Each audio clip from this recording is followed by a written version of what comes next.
Nagpapasalamat po tayo kay Dr. Liquete ng NKTI sa kanilang walang sawang pagbibigay ng test sa atin po. Nagbigay ng talumpati po si Presidente Rodrigo Roa Duterte sa ating mga tropa pagkatapos niyang ma-inspeksyon ang mga bagong air assets noong Biyernes dyan po sa Clark. Bahagi ng kanyang speech ay ang tungkol sa Visiting Forces Agreement kung saan sinabi ng Pangulo, and I quote, "They have to pay. It is a shared responsibility, but your share of responsibility does not come free." May mga nag-react at nagsabing extortion daw ito. Hindi po ito extortion. Paano ba ho natin iintindihin to? Ano niyo po sa larangan ng international law? Meron tayong prinsipyo na a state incurs state responsibility if it allows its territory in a manner used injurious to another state. Pagka nagkagera po, narito po ang mga puwersa ng mga Amerikano sa Pilipinas. Natural, anong gagawin ng mga kalaban ng mga Amerikano? Sasantuhin ba tayo? Miski sabihin natin na hindi po tayo kasali sa kanilang gulo. Hindi po, dahil pinayagan nga natin ang presensya ng mga kasundaluhang Amerikano at ang kanilang mga equipment dito po sa Pilipinas. Hindi lang po VFA ang nagbibigay ng ganyang karapatan sa mga Amerikano. Meron din po tayong tinatawag na EDCA, no? Kung saan naka-preposition po ang kanilang mga troops at ang kanilang mga equipment. So yan po yung sinasabi ng Presidente na kapag tayo po ay naipit sa isang putukan sa parte ng Amerika at ng kanyang mga kaaway, madadamay po tayo sa hidwaan. At ito pong sinabi ng Presidente, hindi naman dapat libre ito, no? Dahil napakalaking danyos ang pwedeng harapin ng Pilipinas pag tayo po ay nadamay sa putukan ng isang gera na hindi naman tayo kasali, pero dahil naririto ang mga Amerikano at ang kanilang mga kasundaluhan at kanilang mga equipment, pwede tayo maging valid military target. So, tama ba na sumingil tayo ng halaga para sa patuloy na pananatili sa Pilipinas sa mga Amerikanong mga sundalo at mga equipment? Bakit naman po hindi? Ito nga po, meron pong isang pag-aaral, ang Stimson Center on Counterterrorism Spending, Protecting America while Promoting Efficiencies and Accountabilities. Abay, mga kababayan, ang conclusion nila, napakaliit talaga ng binibigay ng Amerika sa Pilipinas. Mantakin nyo po, no? Maliit nga lang po itong listahan nito, pero kung titignan nyo po, ang Pilipinas po ang pinakamaliit o isa sa pinakamaliit na natatanggap na military assistance, bagamat meron tayong mga kasundaluhan at equipment dito sa ating bayan. Alam nyo po sa katotohanan, yung EDCA, pinayagan natin na lahat ng ating mga base militar po pwedeng gamitin ng mga Amerikano. So wais po mga Amerikano, hindi na sila dapat gumastos, hindi na sila gagastos sa permanent basis, gagamitin na lang nila yung ating mga base militar. Pero tignan nyo po, magkano lang nakukuha natin. Ayon po dito sa pag-aaral nito, ang nakuha po natin ay $3.9 billion. Malaki ba ho yan? Nako, barya po yan kung ikukumpira dun sa mga nakukuha ng ibang mga bansa. For instance, Pakistan. Ang Pakistan, kailan lang ba yan naging aliado ng Amerika? Naku, wala po silang basehan para sabihin na napakahaba ng kanilang samahan sa Amerika, hindi gaya ng mga Pilipino na nagsimatay po sa gera ng World War II, dyan po sa Death March. No? Pero magkano pong binibigay nila ngayon sa Pakistan? 16.4 billion. At ganyan din po ang kaso ng Turkey. Bagamat wala po ako ngayong figures, napakalaki po ng binabayad ng Amerikano para manatili ang kanilang military presence dyan po sa Turkey. Bakit hindi naman natin kukunin ang mas malaking halaga? Napakadami po nating gastos, lalo na dito sa COVID-19. So sa mga nagsasabing extortion, hindi po yung extortion. Yan po ay isang pagtaguyod ng pangnasyonal na interes ng mga Pilipino. At dahil marami po tayong gastusin, lalong-lalo na sa COVID-19, bakit hindi tayo sumingil? Nang sa ganon, yung perang makukuha natin, magagamit natin para sa COVID response natin, para sa libreng pakain ng ating mga estudyante, para po sa universal health care, para sa libreng patubig. Lahat po yan mga benepisyo na ating isinulong noong 17th Congress. At lahat po yan kinakailangan ng pondo. Huwag naman nating ipagkait sa ating mga kababayan ang karagdagang pondo. Ngayon pwede naman talagang pagbayarin ang mga Amerikano para sa paggamit ng ating teritoryo. Okay, sa kanyang huling Talk to the People address, binanggit din po na ating Pangulo ang tungkol sa prangkisa ng ABS-CBN at ang kanyang license to operate. Dagdag ng Presidente, it's like you gave them a prize for committing a crime. Papaliwanag ko naman po ngayon sa pamamagitan ng infographic kung ano ba yung impormasyon na nakalap ni Presidente na sabi niya, ipababayaan na lang niyo po sa ombudsman. Ito po, no, makikita nyo. Ang Lopez companies may pagkakautang sa DBP. Ang halaga ng pagkakautang po sa DBP ay mahigit kumulang 1.66 billion pesos. Now, hindi po nalulugi ang Lopez companies sa mga panahon na yon. Pero nung napasar po yung tinatawag na SPAV law, ibinenta po sa DBP yung pagkakautang ng DBP sa Lehman Brothers, isang SPV, yung pagkakautang ng mga Lopez companies. At ito po ay nabenta sa halagang 668 million to 1.069 million lamang. Kaya po range ito kasi ngayon hindi na raw maalala ng mga dating mga opisyalis ng Lehman Brothers kung magkano talaga. Pagkatapos po, yung mga assets na kasama o sinanla para dito sa mga pagkakautang nito, binili muli po ng Lopez family. Magkano po ang pagkakabili nila? 1.250 billion to 1.4 billion. Di umano. So, ang suma total po, ang gobyerno sa pamamagitan ng DBP, ang pagkakalugi ay 999 million pesos to 598 million. Ang Lopez family, ang kita nila 250 million to 417 million. Now, hindi naman po namin sinasabi na may pananagutan na kaagad ang Lopez family. Kaya nga po ang sabi ng Presidente, hayaan na natin ang ombudsman na mag-imbestiga. Pero sa ating anti-graft law, meron po tayong tinatawag na entering into a contract prejudicial to government. So ang issue po na dapat pag-aralan ngayon ng ombudsman, itong ganitong sistema kung saan ang isang kumpanya na hindi nalulugi, naibenta ang kanyang pagkakautang sa isang SPV, sa isang mas maliit na halaga, at binili yung mga assets na ginamit para isecure itong pagkakautang nito sa mas maliit ding halaga. Ito ba ho ay tama? Ito ba ho ay makatarungan? O ito ba ho ay ethical? Dapat ba ho ipagpatuloy ito? Now, yung kaibigan ng ni Presidente na isang opisyalis ng DBP na nagbigay alam sa Presidente tungkol dito ay concerned din. Kasi meron po tayong ipapatupad na FIS law na nagpapatuloy po nung nagpasuna na SPV law. At ang tanong nga niya, kinakailangan sa pagpapatupad nitong bagong FIS law, maiwasan itong mga pagkakataon nito na mukha naman talagang nadidihado ang mga bangko na pag-aari ng gobyerno. So hayaan na po natin ngayon mag-imbestiga ang ombudsman. Now, balitang IATF po tayo. Controversial po ngayong araw ito ang balitang IATF. No? Inaprubahan po ng inyong IATF ang pag-relax o pagluwag ng mga restrictions sa mga reliyosong pagtitipon o religious gatherings sa mga lugar na nasa ilalim ng General Community Quarantine simula ngayong araw, 15 ng Pebrero.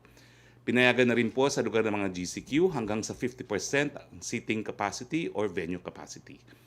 Inaprubahan din ng IATF ang muling pagbubukas o pagpapalawak ng driving schools, mga sinihan or traditional cinemas at video and interactive game arcades, libraries, archives, museums at cultural centers, meetings, intensives, conferences, exhibitions at limitadong social events at credited establishments ng Department of Tourism at limited tourist attractions tulad ng parks, theme parks, natural sites at historical landmarks. Siguro po narinig nyo na rin na hindi po sumasang-ayon ang ating mga mayor sa Metro Manila, lalong-lalo na yung pagbubukas ng mga sinihan. Well, ninirespeto po ng IATF ang posisyon ng ating mga alkalde, lalong-lalo na dito sa Metro Manila. Kaya nga po sa resolution, nakasaad po yun.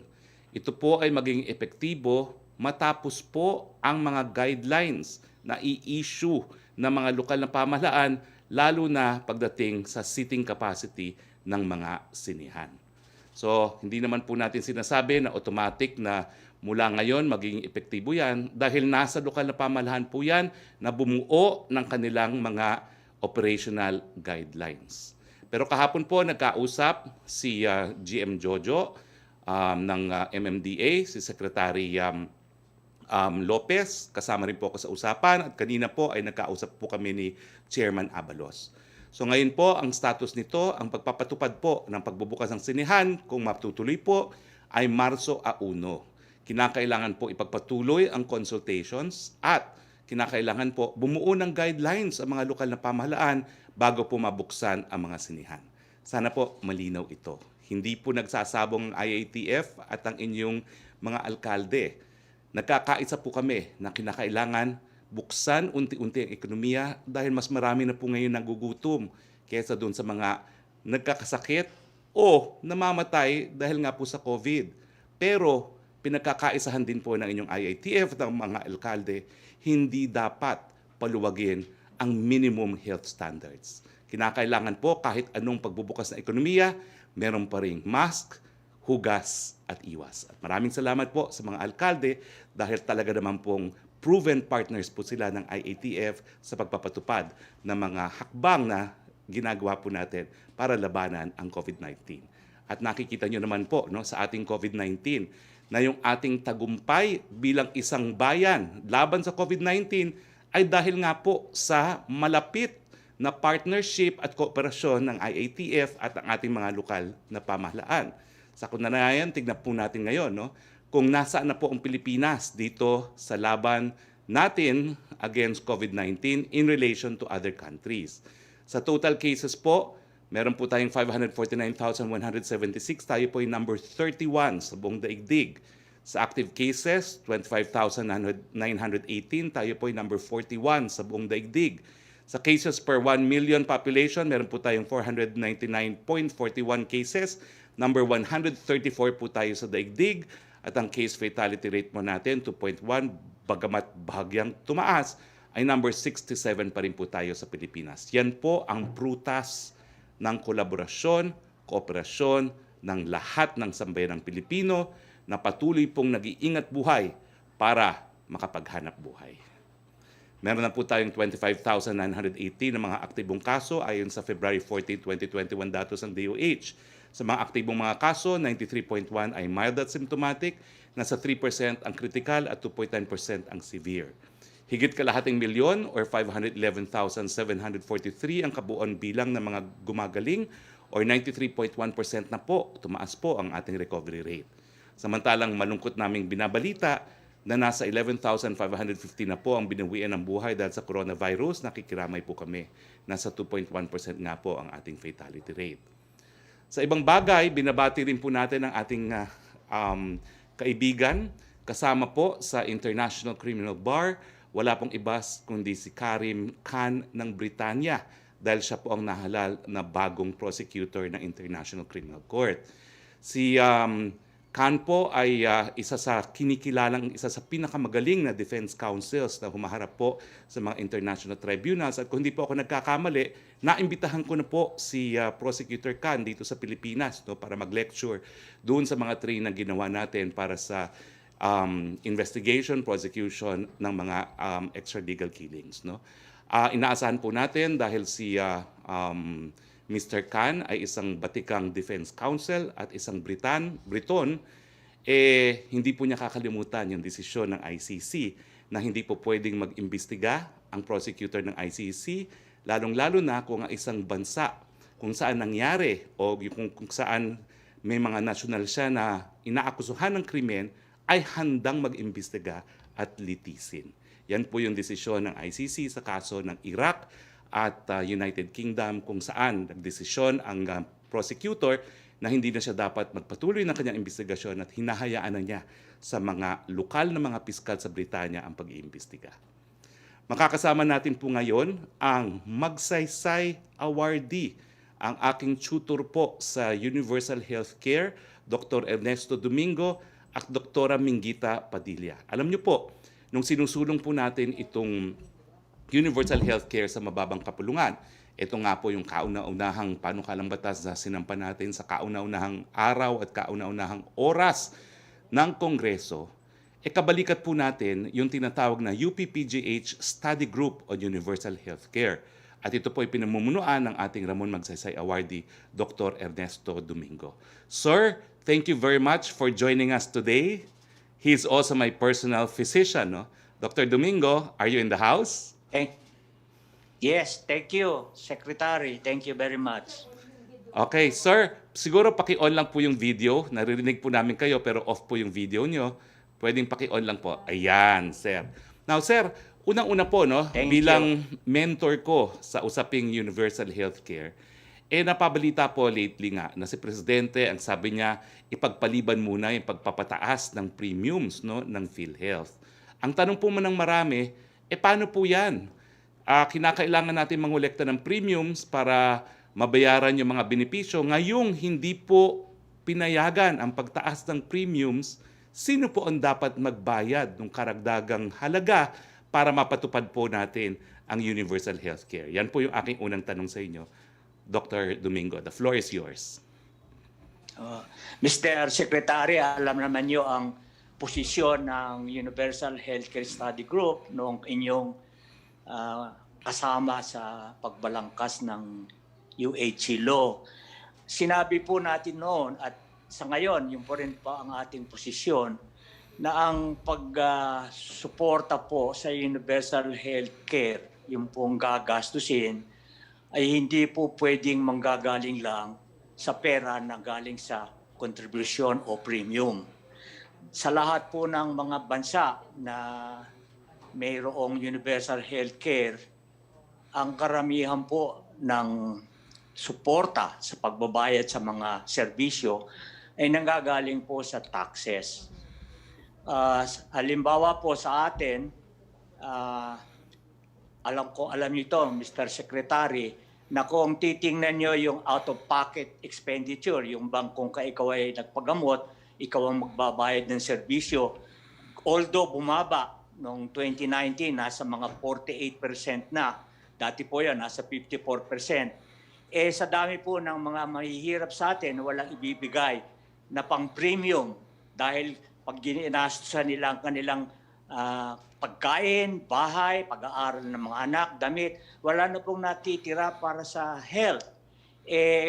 Kung 50% po ng populasyon na nagkakasakit kailangan magbayad, alik sa kanilang bulsa, talaga pong hindi mangyayari na sila ay mabigyan ng serbisyo. Kaya, kailangan importante yung role ng PhilHealth, pero sinasabi po natin na dapat ang panggagalingan ng gagastusin natin sa universal healthcare ay sa taxes o sa mga nakukuha ng gobyerno na buwis. So meron po kasi ibang mga nangamba. Meron silang ng pangamba na baka naman malugi daw ang PhilHealth dahil nga hindi magiging sapat yung mga contributions, yung premiums para sa gastusin, lalo na sa panahon ng pandemya.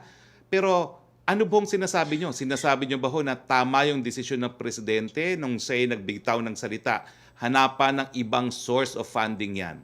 Tama ba ho yung instruction ni President? Tama po yun. Ang isa pa ho kung pag-uusapan mauubos ang pera ng PhilHealth. Alam nyo, kapag ka ang insurance nyo ay tinatawag na social health insurance, at ito po ay walang pakialam sa tubo ng pera ng pondo o anumang savings. Ang totoo po, ang lahat ng sistema na gumagamit ng social health insurance, lagi pong nanganganib ng babangkarote. Ang karamihan po niyan, sa totoo lang, ang natitirang pera for operation, mga pambayad, hindi lumalagpas sa budget for 2 years. Hindi po maiiwasan yun dahil yung gastos, bihira naman po yung gastos sa health na bumababa over the years, pataas po ng pataas yun. Dahilan po sa dumadami naman yung mga tao na nangangailangang gamtin. So, hindi po pwedeng hindi gamitin ang pera ng PhilHealth kahit na ito ay nanganganib na maubos. Okay. Ang huling katanungan ko, Dr. Domingo, no, sa panahon ng pandemya, parang hindi nalalaman ng ating mga kababayan kung anong mga benebisyong nakukuha na nila doon sa ating batas na sinulong na universal healthcare. Ano na ba ho yung mga benepisyong nakukuha ng taong bayan ngayon dahil dito sa ating batas na universal healthcare, ngayong tayo po ay nasa kalagitnaan ng isang pandemya? Sagot po doon dahilan sa yung ating na-inherit na sistema, nagbabayad na nga po yung PhilHealth sa gastos sa pagkakasakit. Makikita po natin na, for example, halimbawa po sa COVID, nagastosan po ng PhilHealth yung nagastos ng pasyente at ang halaga ay sigun o ayon sa bigat ng pagkakasakit. Pero kung ang tutusin po ay yung gastusin ng primary healthcare, ito po yung mas maraming sakit yung mga karaniwang sakit. Halimbawa po nagka-pulmonya, nagkatigdas, nagkaroon ng mga kapansanan na hindi naman nakamamatay. Ito po yung walang masyadong nakukuhang pondo. Although, according to PhilHealth, meron po mga tinatawag na package program for primary healthcare. So, ang talaga pong challenge sa universal healthcare kung paano mapoponduhan at maibibigay yung serbisyo sa tinatawag na primary healthcare or primary care. Sapagkat sa isang populasyon po, at any given time, wala po namang mga hanggang 2 hanggang 5% lang naman po yung mga taong magkakasakit na mga ngailangan ng ospital. Karamihan po ng sakit ay mga sakit na pwedeng magamot, makita ng mga doktor na hindi na pupunta sa ospital, kundi sa mga maliliit na klinika lamang. Ito po, pag pinagbuti natin, sa totoo lang, pag pinagbuti natin ito, pag sinama rin natin na yung mga gastusin na may kinalaman sa preventive care, gaya ng mga immunization, ang laki po ng benepisyo nito dahil nababawasan yung mga taong mga ngailangan ng hospital or tertiary care. Ang isang halimbawa po nito, kung ang isang taong may diabetes, ginagamot mo, sufficiente ang gamot, hindi nawawala, na-examine mo ng regular, hindi dadating yung pagkakataon na magkakaroon pa ng heart attack yan o magkakaroon ng kidney failure na mga ngailangan ng dialysis. So, sa ating pong universal healthcare, hindi po magiging tunay universal healthcare hanggat hindi natin nabibigyan ng solusyon yung primary care muna. Maraming salamat, Dr. Domingo, for your words of wisdom. Please stay with us po para sa mga katanungan na ating kasama sa Malacanang Press Corps. Kasama rin po natin ang isang Clinical Associate Professor sa UPPGH College of Medicine, isang doktora, isang ophthalmologist, founder ng iBank, ang ating suke, Dr. Minggita Padilla. Ma'am, marami akong gustong itanong sa inyo. No? Unahin na po natin siguro yung bakit dapat magpabakuna ang ating mga kababayan, bagamat merong alindangan nga dahil sabi ni Dr. Cabral, dahil nga dun sa nangyari sa Dengvaxia. At pangalawa, meron pong isang grupo ng mga doktor na di umano ay tutol dun sa pagbibili ng LGUs ng mga bakuna para sa kanilang mga constituents. Meron ba ho kayong mga opinion tungkol dito sa mga bagay-bagay nito? Dr. Minggita Padilla, the floor is yours. Wala po kayong audio, paki-on lang po yung audio nyo. Ma'am, wala pong audio? Paki-on lang po. Na. Yan. Okay na. Go ahead. Magandang umaga, Spokeshari. Magandang umaga, Dr. Domingo at mga reporters at sa ating mga kababayan. May hinanda akong konting slide presentation. Spokeshari, gusto mo sagutin ko na muna ang tanong ninyo? Go ahead po. You can do as you please. I'll do first my brief slide presentation. Naka-share na ako, di ba? Share, may screen sharing na ako. Tama? Opo. Tama ba? Okay. Ang aking sasabihin lang, 4 slides, paano mag-build ng confidence para magpabakuna yung ating mga taong bayan at para masugpuan o malampasan ng maraming mga impasses o yung mga sagabal dito. No? Ako ay nagsasalita ngayon bilang isang co-convener ng Doctors for Truth and Public Welfare at noon ay naging spokesperson din ako ng UP Universal Healthcare Study Group. Ngayon, vaccine confidence. Di ba, ang dami-dami na natin ginagawa to improve confidence, yung mga media, yung mga cartoons, yung kung ano-ano, no? Pero sinasabi ko sa inyo, hanggat hindi nakikita ng mga taong bayan na nagpapabakuna yung mga doktor nila na pinagkakatiwalaan, yung mga government officials, yung mga celebrities, mga pare na kilala nila, hanggat hindi nila nakikita na nagpapabakuna itong mga taong ito, mahirap talaga i-build up ang vaccine confidence, no? There was just a survey by the DILG, no? That yung mga Metro Manila na surveyed, only 30% magpapabakuna. There was a survey dito sa isang chain ng hamburger stores. very big chain, 1.1% only wanted to be vaccinated. Maraming agam-agam, maraming takot, maraming haka-haka na hindi naman totoo. Pero alam rin natin, narinig rin natin, isa sa mga sagabala yung tinatawag na no-fault compensation or indemnification issue. Kasi ito, magpapakatotoo tayo, ito ang problema rin. No? Ngayon, kaya may solution dito na I think pati yung mga LGU, pati si Congressman Velasco, dun sa batas na isinusugod nila, kasama ito dun sa batas. And we are in favor of this. Ang tinatawag na no-fault compensation. Kasi itong vaccine makers, for example, yung COVAX, Box Hari, no? Ito, mga vaccines na binili ng mayayaman na bansa para yung mga hindi masyadong mayaman at mahihirap na bansa ay magkakaroon ng vaccine. Pero sinabi ng mga vaccine makers, pero gusto namin hindi ka maidedemanda kung may mangyari ng mga adverse reaction. Adverse reactions are rare, yung legitimate adverse reactions. For example, sa Pfizer, 11.1 people per 1 million. Ganun ka konti, kaya lang serious adverse reactions. Kailangan din natin tulungan itong mga tao magiging victims of adverse reactions, pero hindi sa extent na magiging harassment ang mangyayari. At matatakot naman, tulungan tayo ng mga vaccine makers. Kaya lumabas itong paper ngayon sa New England Journal of Medicine. Hawak-hawak ko ito, no? At i-share ko sa mga media kung gusto nila. No fault compensation for vaccine injury. Based on a reasonable amount per dose, so to have justice for those who benefit and justice for the few, kahit rare, who get serious adverse reaction. It will prevent also harassments from lawsuits. And I think the bill that is being proposed in the House contains this. And we are for this. Okay? We can expound later. Pabor ho kami na bigyan ng mga LGU yung karapatan na bumili din ng mga vaccine sila. Ito sa amin ni Dr. Cabral na co-convener namin sa Doctors for Truth, no, and Public Welfare.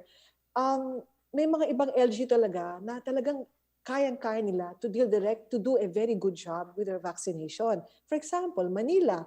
Yung Manila, pag mag-register ka, may QR code ka pa. Marikina, meron na silang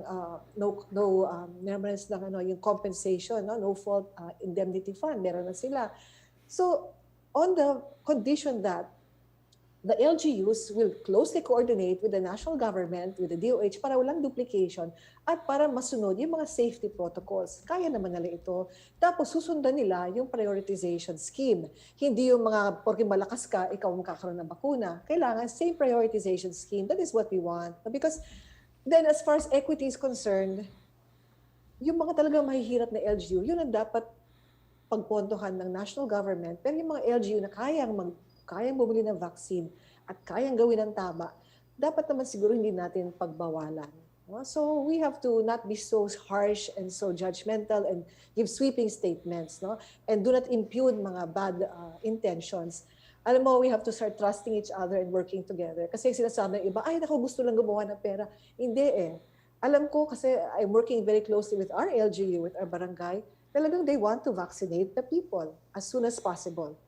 And finally, I know sinabi na ni Dr. Hari ito kanina about the cinemas. Kami may suggestion. Pwede pa rin natin tulungan ng mga cinemas na kumita. Kasi as sinabi ni, I think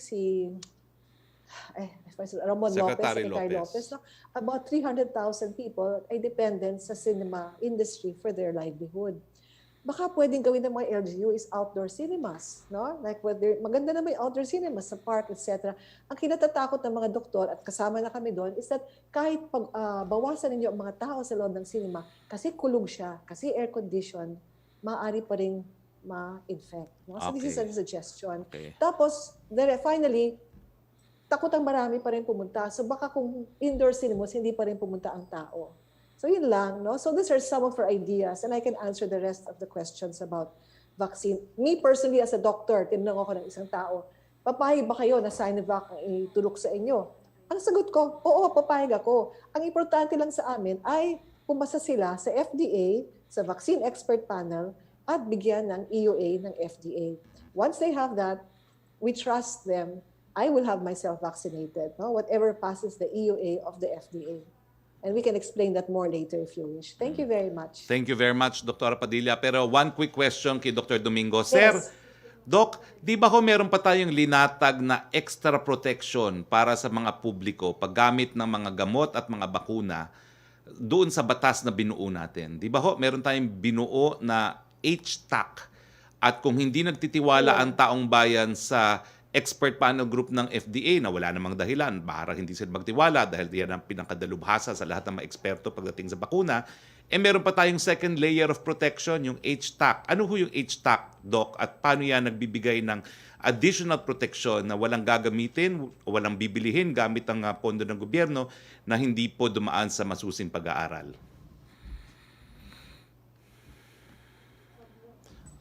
Dr. Domingo, naka-off po ang audio. Paki-on lang po ang audio. Yan. Napaka-importanting provision no batas yung nagtatag sa Health Technology Assessment Group. Yung pong grupo na yon, gaya ng sinabi niyo sa Secretary, lahat ng bagay na may kinalaman sa technology. At ito pong bakuna is can be considered a technology. Hindi po yan gagamitin officially, lalo ng Department of Health, nang hindi napag-aralan at nabigyan ng desisyon kung ito ay safe or epektibo. So, yung layer po yun, ang aking pagkaalam po ay natatag na yon. Meron ng mga grupo na miyembro noon na siyang tumitingin sa mga ganitong problema. Palagay ko po sila ay maaaring katulungin sa pagdedesisyon nito. Sir, kayo po, magsaysay awardee, senior citizen, university professor, lahat-lahat na po. Magpapaturok ba ho kayo laban sa COVID-19 at kung Chinese ba ho yan, kung Sinovac, magpapaturok ba ho kayo? Opo, in fact, nagpaslista na po kami. Ako mismo at yung mga ilang kasama kong senior citizen na doktor din. Ang gusto lang namin very simple. Pag sinabi po ng FDA natin, tatanggapin namin yun. Kami, personally. Okay. Maraming salamat po. Punta na Ako po tayo. Ako po, papabakuna anytime. Anytime na meron, papabakuna ako. Even in public, if needed. Okay. Maraming salamat po coming from Ramon Magsaysay, Awardee for Medicine. Punta naman po tayo kay Yusek Roque para sa ating open forum na. Go ahead, Yusek. Good afternoon, Secretary Roque at sa ating mga guests po. Tanong mula kay Lanes Kapanti ng GMA News Online, why is the Philippine government refusing to join the calls to release democratically elected Myanmar leaders led by Aung Sangsuchi when the Philippines is led by a democratically elected leader itself? Are we saying that we are against democracy? That's a misleading question. Let me quote po from the Philippine statement for the special session of the Human Rights Council on the human rights implications of the crisis in Myanmar. And I quote, "The Philippines will settle for nothing less than and nothing else but the complete restoration of the status quo in which Myanmar had made so much progress." Yan po ang posisyon ng ating presidente. So your question actually po is misleading. Next question, please. Mela Lesmores, please. Go ahead, Hi, good Mela. afternoon, Secretary Roque.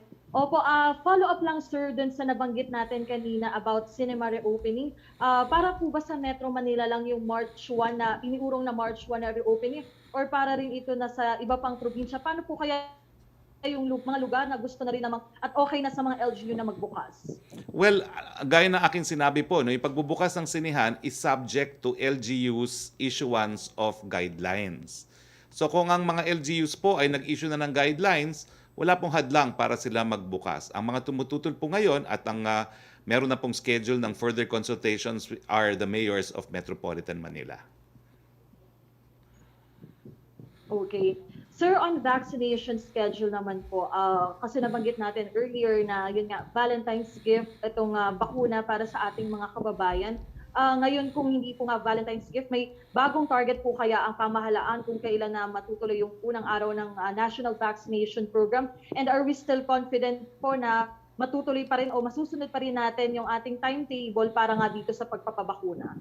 Tuloy pa rin po ang ating timetable. Ang timetable naman po natin, 50 to 70 million within the year of 2021.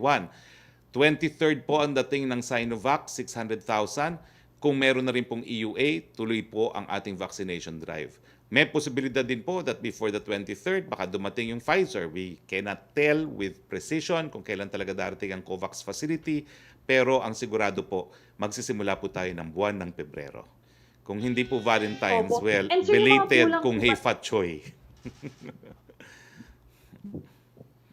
Opo. Pero sir, yung mga requirements from the end of Philippine government, ano po kayang update na submit na po kaya lahat? Okay na po ba sa atin? Bali, naghihintay na lang po ba talaga tayo ngayon ng bakuna? Well, ang alam ko po, yung Sinovac, tapos na lahat ng requirements, inaantay na lang po natin ang desisyon ng FDA. At meron na nga pong EUA, ang Pfizer at ang AstraZeneca. Okay. Sir, panghuli na lang po, meron po ba tayong inaasahang public address later at may kayo po ay makakasama na bali ba sa IATF meeting mamaya? Opo, palipad po tayo papunta ng Davao. Magkakaroon po ng public address ang ating presidente ngayong araw na ito from Davao City.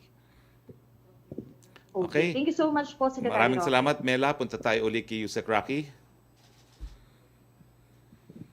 Okay, Secretary, tanong mula kay Laila Salaveria ng Inquirer, what assurance can the government give that the vaccines it plans to purchase will arrive as scheduled?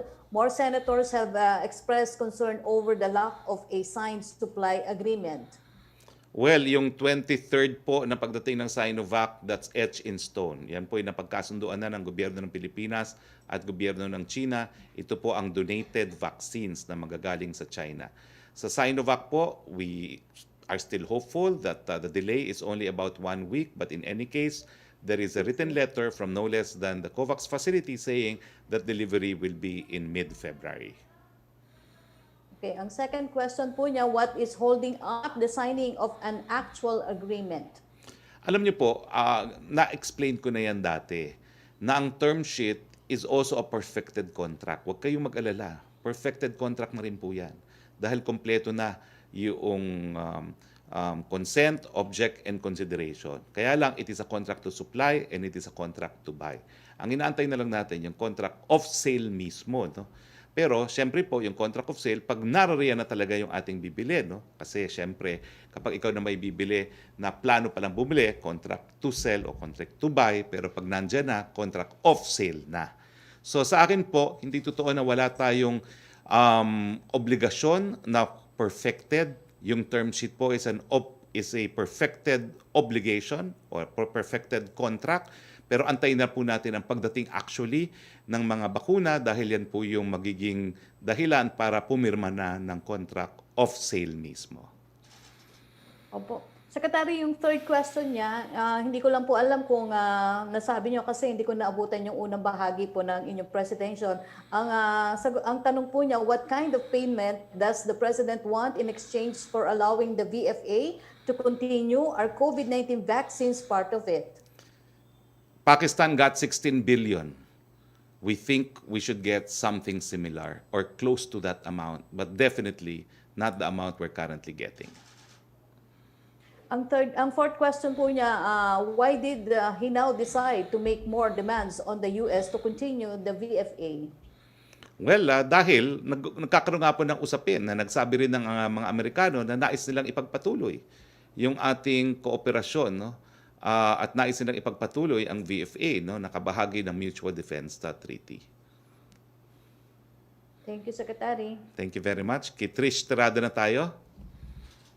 Hi, good afternoon, folks. Sir, first question on the VFA.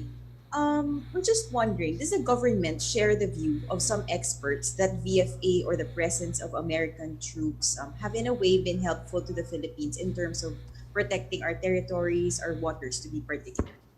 Hindi ko po alam kasi matagal na yung VFA nagka-problema naman po tayo dyan sa West Philippine Sea.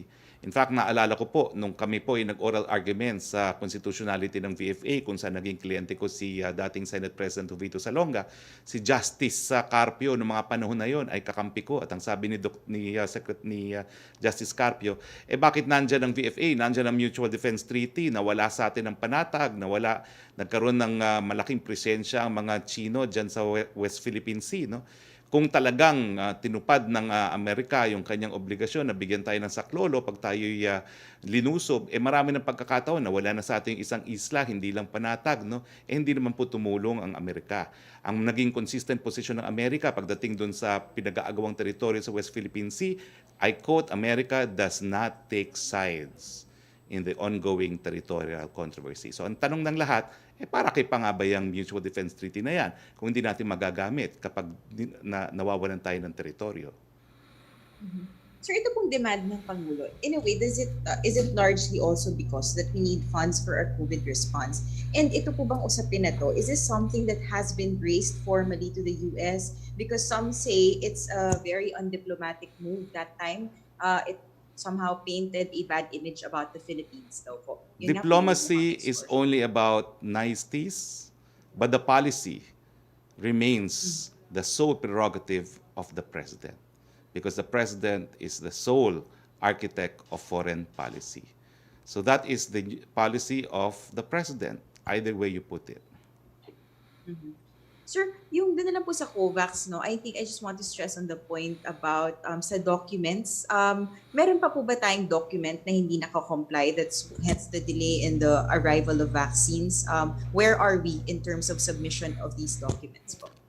I have heard Secretary Galvez personally say that the ball is in the hands of the manufacturers. Lahat po ng dokumento na ibigay na natin, inaantay na po natin yung kanilang pirma sa supply agreement.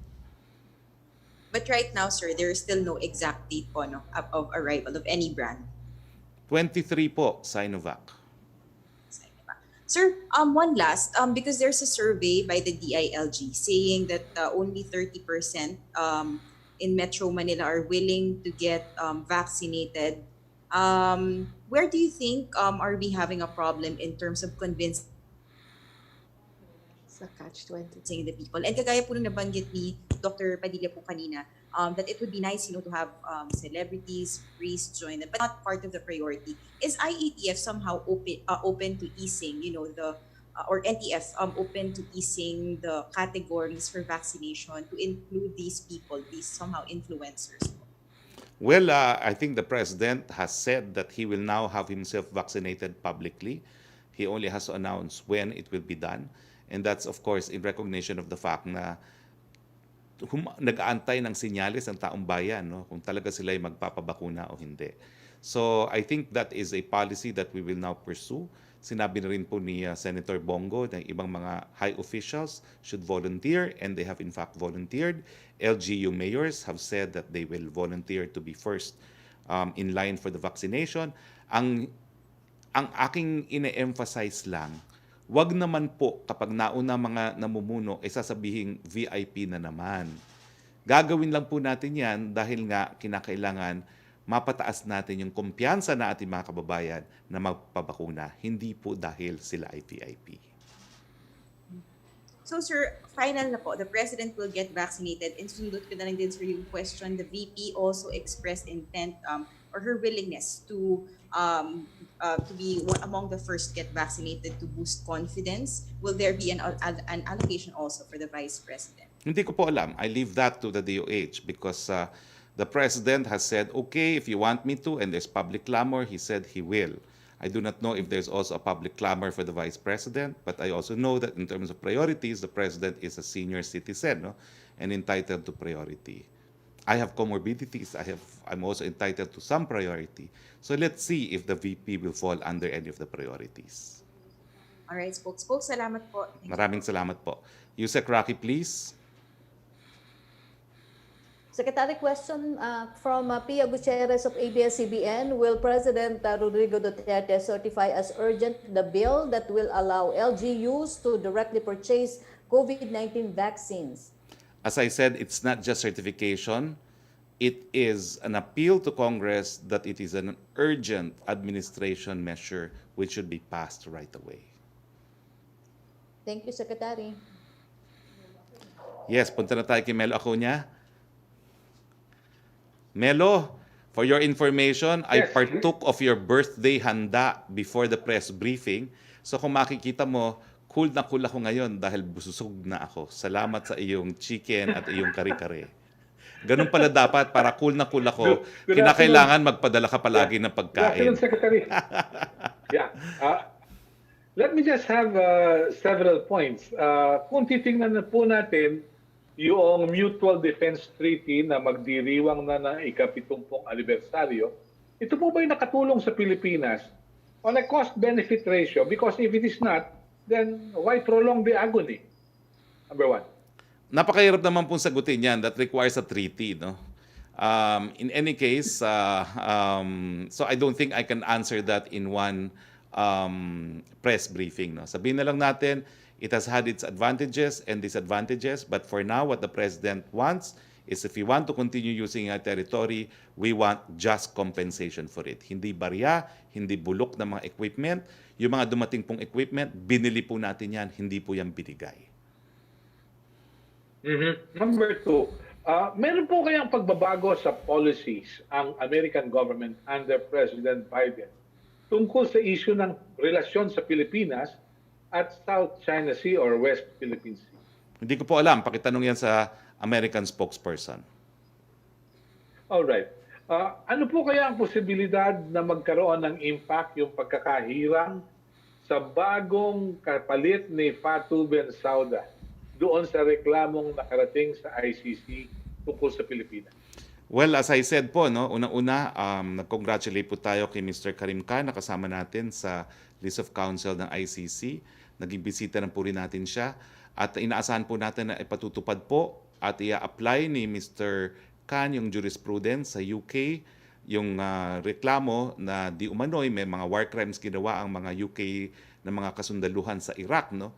At ang naging desisyon ng kanyang predecessor ay dahil handa naman mag-imbestiga at lumitis ang mga Briton, ay hinahayaan na niya mga Briton na mag-imbestiga at mag-investigate. We're hoping that this Mr. Khan will apply jurisprudence issued by the court relative to his home country also to the Philippines. Yeah, very briefly po para kay Dr. Ernesto Domingo. Go ahead, Kayo please. po ay isang dalubhasa sa larangan ng kalusugan. Nabanggit po ninyo yung kahalagahan ng primary health care. Sa tingin po ba ninyo nakatulong ang devolution ng health services para maisulong ang primary health care sapagkat batid naman natin na iba-iba ang agenda ng local government units pag sila na ang nasusunod? Dr. Domingo, please. Sa totoo po, malaking problema yung pagka-devolve. Dahil gaya ng sinabi ninyo, pagka ating in-implement ang universal healthcare, integration is very, very important. Pero ang maganda po dito ay nagtanong po ako sa DOH kamakailan, walang 2 linggo, kung nasaan na sila sa implementation ng universal healthcare. Ang sinagot po sa akin ng USEC na pinagtanungan ko at meron ding dokumento, ito po, advanced na raw po yung kanilang tinatawag na management integration na binigyan lang sila ng 3 taon to finish. Ang ibig sabihin po ng management integration is lugar na kanya-kanya, yung pong health services will be integrated sa level po ng gobernador or provincial. Malaking bagay po yon sa implementasyon. Pagka po yan ay nasa level na ng governor, maiiwasan po yung pagkakanya-kanya na nakikita natin ngayon. Dahil sa ngayon po, halimbawa, kahit na yung pag-appoint sa mga health worker, nasa sa poder ng mayor, siyempre po, iba-iba bawat town sa policy. Pag po yan na-integrate at the level of the governor, medyo mas smooth na po yan. We are very hopeful that that will facilitate the implementation. Opo, kaya ko po kasi na itanong, 3 taon lang ang termino ng mga LGU. Kung yung gobernador, ang trust, return on investment, kikita sa mga kontrata at pagbili ng gamot at iba pa, maiiwan na naman po ang mamamayan, Dr. Domingo. Opo, sa ngayon po kung sinabi nyo, ang isang kinatatakot namin dyan, yung effect ng politika ng pagpapalit-palit. Ang nakikitang solution ngayon sa level po ng gobernador, meron pong council na malaki ang representation ng bawat segment ng society. Ito po ang gagawa ng pulisya, ito po rin ang gagawa ng programa. ng pagdi-deliver ng health services. Sa makatwid po, sa tingin ko, kahit magbago yung governor, kung yung konseho na naatasang gumawa nito nahandoon, hindi niya basta mababago yung nadesisyonan na nila. Opo. Maraming salamat po. Thank you very much. Thank you, Thank you. Secretary Harry. Thank you, Thank Melo, you. and thank you for the lunch again. Yes, balik tayo kay Yusek Roque, please. Yes, Secretary, tanong ni John Punsala ng ABS-CBN. Yung una po niyang tanong ay nasagot niyo na about VFA.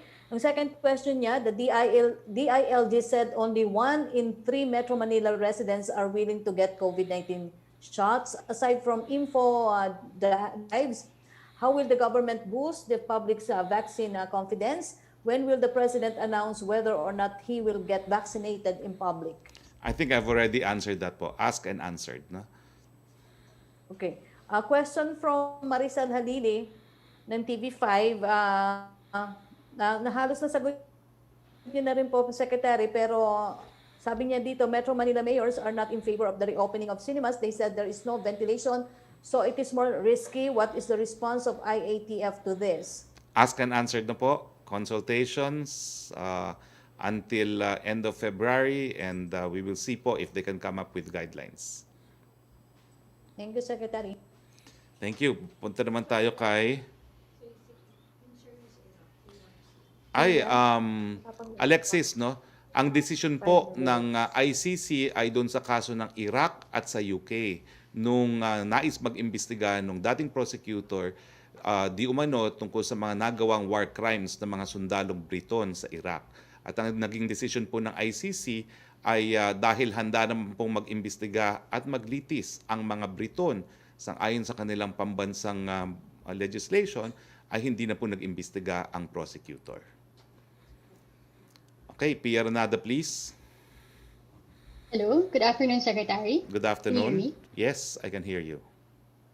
Sir, it was Foreign Secretary Locsin himself who said last February 6th that he thinks that the continuance of the VFA is quote-unquote more beneficial to the country than if it were to be abrogated. So, sir, given this, the CSFA himself sees that it's highly beneficial to the Philippines, and it actually served as a deterrent to Chinese aggression in the West Philippine Sea. It was also helpful in disaster assistance, aside from its contributions to like preventing cyber attacks. So, sir, given this, does the president still think that the VFA has not been worth it all this while?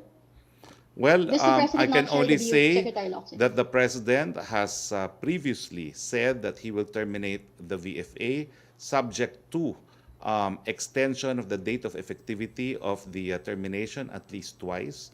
And the latest pronouncement of the president is if the Americans want the VFA, they have to pay compensation. That's my answer.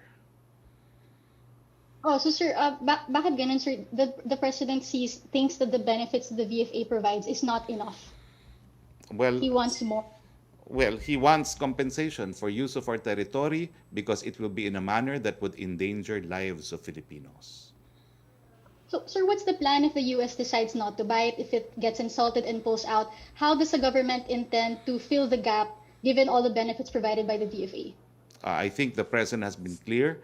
He wants compensation. If the Americans don't agree, then there is also the previous declaration of the Filipino president that he will terminate the VFA. Also, sir, given that the VFA nga provides all of these benefits and we will have to live without those benefits if the U.S. decides not to, is offended by what the president said, how then does the palace, the government, aim to fill in this gap? For example, yung hindi na darating yung certain types of assistance that the U.S. military provided before. How about the deterrent that the U.S. military provides against South China Sea incursions? Kasi diba recently reiterated that the MDP covers the South China Sea, the West Philippine Sea.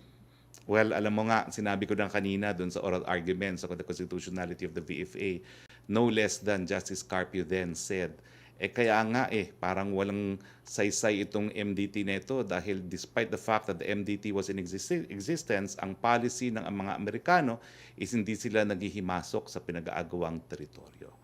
So that is But clear. sir, that remark was 2 administrations ago. After that, the Trump administration reiterated that the MDT covers the West Philippine Sea, and then under the Biden administration, they also reiterated this. So isn't this an outdated assessment of the situation? No, I think the situation remains the same because the Chinese remain in occupation of artificial islands and the MDT still remains in effect.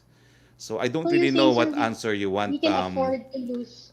We can afford to lose this assistance, these benefits provided by the VFA. I think my answer is the president is clear. If the Americans want the VFA, they need to pay for it. I cannot add, I cannot subtract to what the president has said. Sir, were the DND Secretary and Foreign Secretary consulted on this policy, this decision of the president before he made the public remark? You know, the president said that he will terminate the VFA previously, about a year ago, and he is entitled to make that decision because he is the sole architect of foreign policy. But sir, things like hashing out what's the value of the VFA? Like, how do you even begin to quantify, like, how to compensate the Philippines for this? I mean, hasn't this gone through consultations with the secretaries who will be implementing this, even before a public remark, which could be, taken out of context in so many ways? Okay, I will answer it this way. That's a political question. The people voted the president, and as such, they made him the sole architect of foreign policy. They believe in his decision on what is best for the Philippine national interest. Thank you very much. But I think Yes, we they go also to deserve to know Yusek Roque. Thank you, Pia. We now go to Yusek Roque. Question from Kylie Atienza of Business World. Did President Duterte already receive a phone call from US President Joe Biden? No information po. Kasi daw po, since taking office on January 20, President Biden has already made a swirl of phone calls to American allies around the world, including Canada, Britain, France, Japan. But the Philippines has so far been left off the White I have no House information. list. Is this a sign that the Philippines is not a priority? I have for no the US? information, and it is not for me as Philippine presidential spokesperson to answer that. Please ask the American spokesperson. Second question, ang third question po niya, nasagot niyo na about the VFA, pero ang follow-up po niya, kung may update na po ba sa talks between Foreign Affairs Secretary Locsin and US officials, ano po ang future ng VFA? Please, we defer to the DFA on that. Thank you, Secretary. Joseph Morong, please.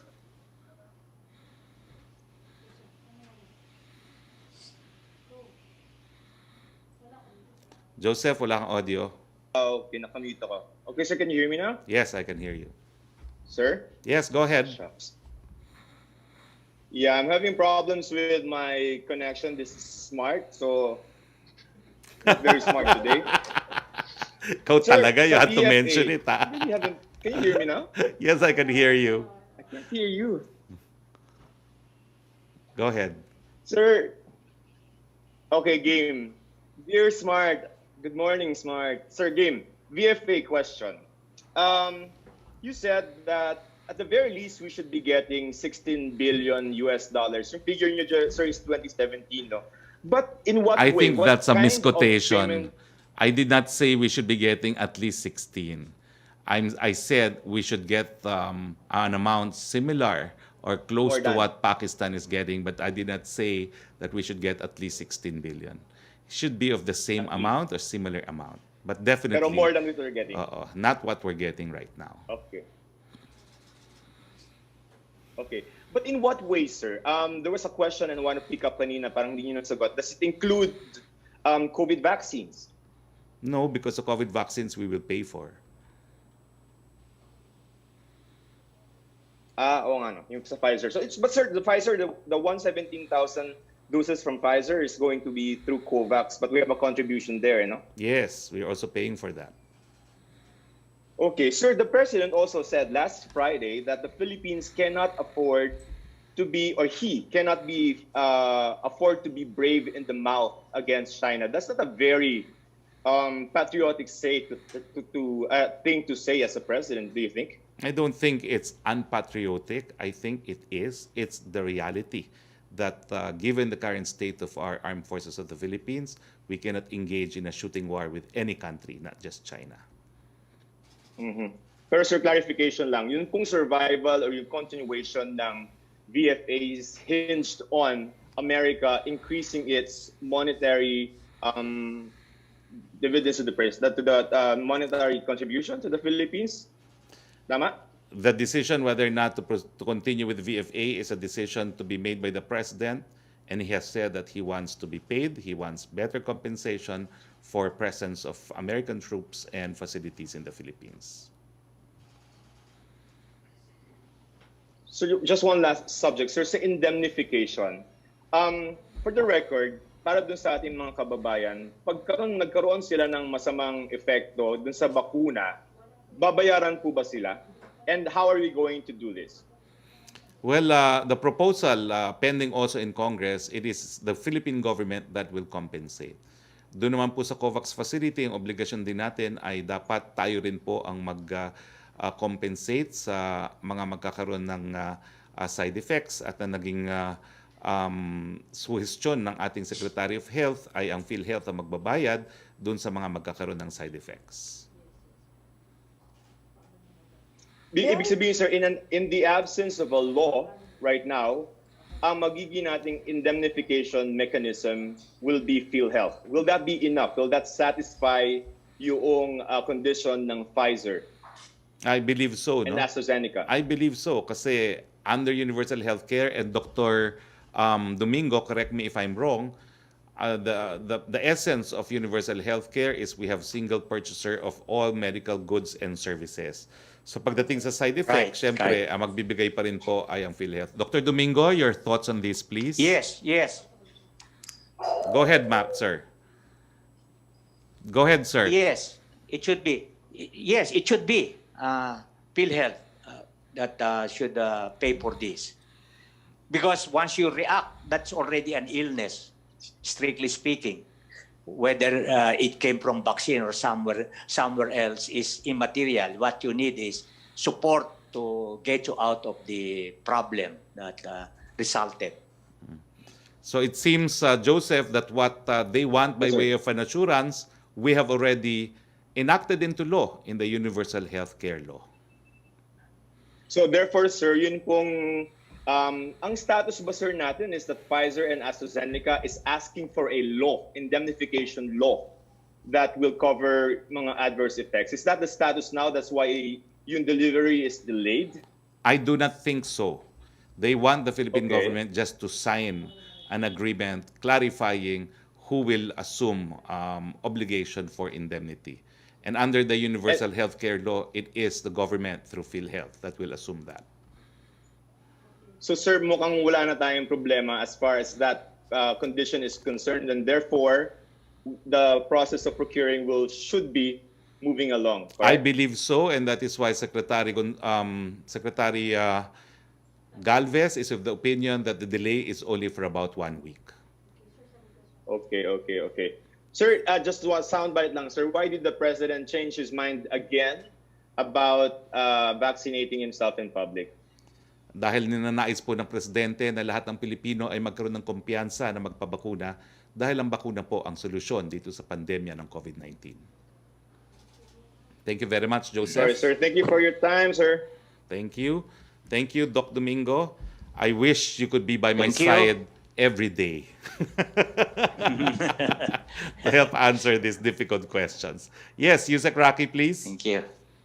Yes, Secretary, tanong ni Maricel Halili ng TV5, although yung iba po nasagot niyo na about do sa exact date ng dating ng vaccine from COVAX facility at yung chance daw po na mauuna yung Sinovac. Yung second question po niya, how did the President spend his Valentine's Day? And how about you, Secretary? How was your Valentine? The President was in Davao for Valentine's. I was at home on quarantine, but we had a little Valentine celebration with my wife and my 2 children. Opo. Ang susunod pong tanong mula kay Jerome Morales, although nasagot niyo na pa, Jerome Morales ng Reuters, sinagot niyo na po about BFA.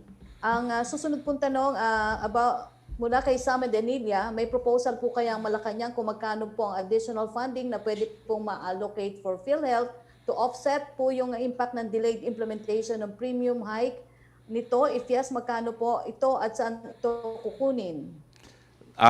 Dr. Domingo, as my mentor in universal healthcare, can you answer that question, please? Napakahirap yung question na saan kukunin.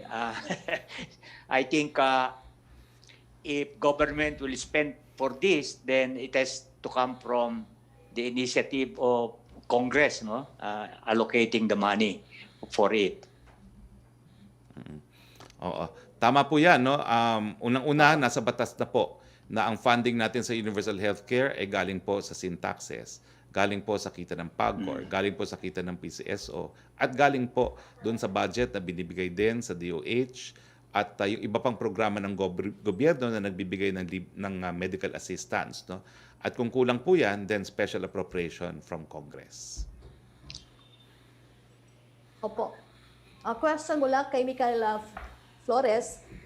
Why is daw the Philippines requesting military assistance from the US closer to that of Pakistan's? How did the government determine benchmarking its military assistance needs to that of Pakistan? We're basing it on the fact that we have had historically very strong ties. And if we have very strong ties with a very strong ally, then I think it also comes with a higher amount of financial assistance to be given. So yan po yung objective natin in comparing how much Pakistan is getting and how much the Philippines is getting. And I'm still asking my researchers to confirm the figure that Turkey is getting, no? Because I think that's also important to show na Turkey is also getting at least 5 times more than what they have ever given to the Philippines. Opo. From Laila Salaveria, ng inquirer, clarification lang daw po, Secretary, you said COVID vaccines are not part of the payment the President wants, but in December, the President said the U.S. can stay in the Philippines if it won't be able to deliver vaccines. He said, no vaccine, no stay here. Has the position been scrapped or superseded? There is no inconsistency. I think the President is saying, show your commitment to the Philippines by allocating to us vaccines, but we're not begging for the vaccines because we're going to pay for it. No? In fact, initial mode of payment is through the financing window offered by the ADB and the World Bank. Okay, thank you, Secretary Roque. Okay. So mukhang wala na po tayong mga katanungan. Maraming salamat sa ating dalawang panauhin, Dr. Ernesto Domingo and Dr. Dominga Padilla. Okay talaga mga Domingo at Dominga. Talagang mga dalubhasa po. No? At maraming salamat din po sa ating mga kasama sa Malacanang Press Corps. Maraming salamat, Yusek Roque. Sa ngalan po na inyong Presidente Rodrigo Roa Duterte, ito po ang inyong spokes na nagsasabi, Pilipinas, sagot po tayo ni Presidente. Alam po niya ang ating pangnasyonal na interes. Ipaglalaban po niya ang ating pangnasyonal na interes. Stay safe, Philippines, and good afternoon.